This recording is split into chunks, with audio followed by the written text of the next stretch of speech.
In Cameroon's western city of Foumban sits the newly inaugurated Royal Museum of the Bamouns.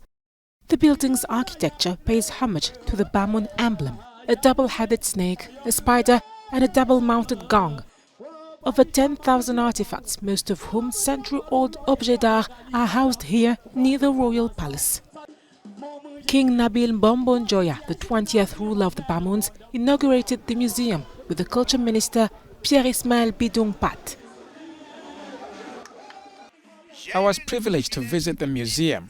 I can tell you that it is not only the culture of Western Cameroon, the culture of the Bamouns, that is celebrated inside those walls.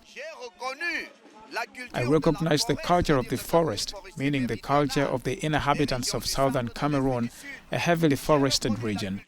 I also recognize the cultures of the regions of East, Center and South Cameroon. One can also come across the cultural heritage of Loum, of the Haute Plateau Department, and that of Northern Cameroon. This museum is the ideal place for those who wish to go back to their roots or take a deep dive into the cultural heritage of Cameroon. Cultural events punctuated the inauguration ceremony.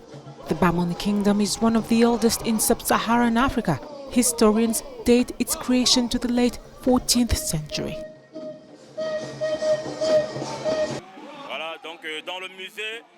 You can see valuable items inside, such as thrones and chairs used by the king. Really anything that has to do with the Bamoun dynasty, from the first rulers to the current monarch.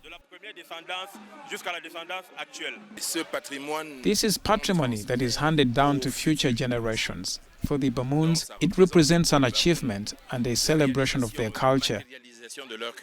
For Cameroonians at large, it is part of their history. The city of Foumban is a tourist hotspot in the Central African nation. Artisans hope that the inauguration of the museum on April 13th will attract even more tourists interested in artworks and mean more business for them.